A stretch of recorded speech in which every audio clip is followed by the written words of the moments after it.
Hello, my name is Ava, and the two poems I will be discussing in today's video is Two Houses, Two Homes by Meghan Markle and Pink or Blue by Holly McNish.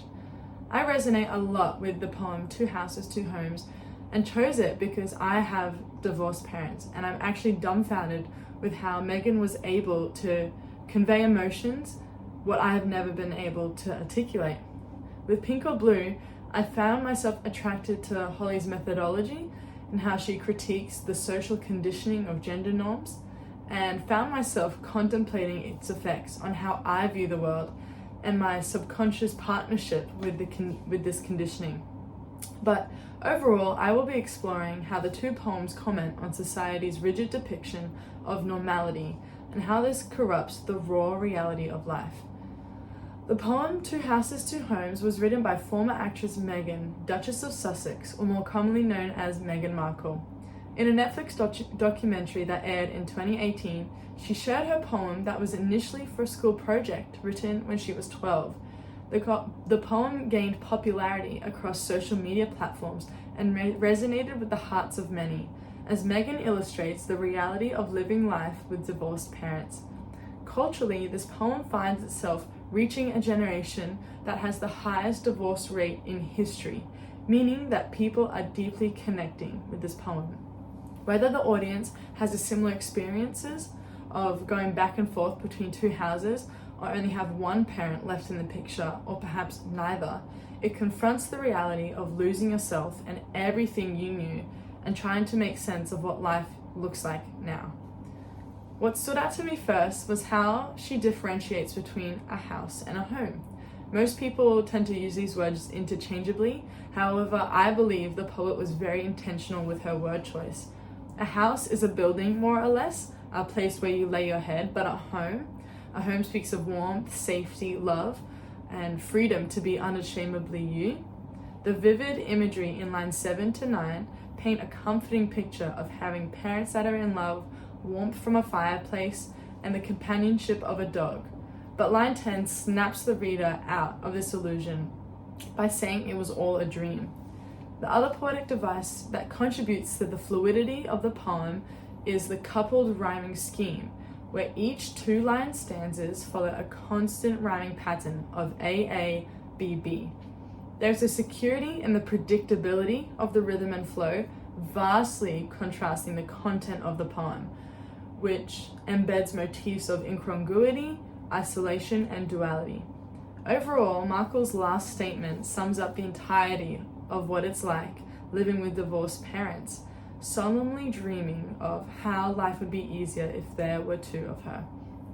Pink or Blue is a 3-minute spoken word poem written by and performed by the British poet Holly McNish in 2017. She comments on gender roles and expectations while using pink to refer to girls and blue to refer to boys. The symbolism of referring to the complexity and ambiguity of humanity as two colors mimics the societal categorization and limitations around the issue of gender. Spoken word poems have the unique ability to convey deep meaning and conviction, engaging the audience through rhythm, tone, and performance. The rhyme scheme pattern of Pink or Blue is mainly free verse, but uses alternate rhyme for the first half with lots of repetition throughout the whole poem. The second half, however, hastens in rhythm as monorhyme begins to draw the audience in. For example, phrases like blue is told to man up, pink is told to make up, blue is told to stay strong, and pink is told to stay young. Blue is told to get rich, pink is told to want kids. The poet draws comparisons between men and women at a rapid rate, emphasizing the overwhelming prevalence of gender-based double standards in society. Similarly, stress symbols are used on the words that highlight the differences between men and women. The poet is heard stressing pink and blue, and the words she couples with the color to highlight gender disparities. For example, she says pink is given more hugs, blue tears must man up, or blue is told to stay strong, pink is told to stay young. The prominence of lexical chains throughout the spoken piece helps maintain textual cohesion to clearly depict the intention of the poem. For example, when it comes to body image, the poet mentions how blue legs start growing hair and pink is told to shave theirs, with the lexical set of words being legs, growing, hair, and shave. In doing so, the poet avoids any confusion and elusiveness, making space for the audience to embrace the true message of the poem. The cultural context of when this poem was released meant it was more controversial than it was conservative. However, data shows that from 2018 onwards, the UK grew substantially in their collective view on social progressivism, as Duffy explains. The poem therefore stood on the brink of social reform, perhaps as part of the tidal wave of media and literature that influenced younger generations' beliefs in standing up against the man. Interestingly though, the poem has no call to action, which I'd expect from something that so outwardly expresses the frustration and discomfort of forced gender expectations. My guess is that the poet does this on purpose, as it reflects how humanity is often quick to call something out, but isn't willing to be a part of the change and take action. The last lines of her poem reads, "Blue is told this makes a man. Pink is told this makes a girl. Babies born in naked flesh, welcome to the world," almost insinuating defeat and hopelessness for future generations, and perhaps challenging the audience to step out of the cancel culture and be the change. The intertextual dialogue between Two Houses, Two Homes and Pink or Blue presents an interesting thought on how societal norms has corrupted the dynamics of life. In Two Houses, Two Homes, the poet describes how she always wanted the nuclear life with a happy dad and a loving wife, but recognizes that this idealization of the perfect family is not real, it's just a dream. This raises an important question. Why has society become so dependent on a picturesque way of life that hardly is ever attained? We idolize a way of life that was never meant to be and get stuck comparing and wishing for more.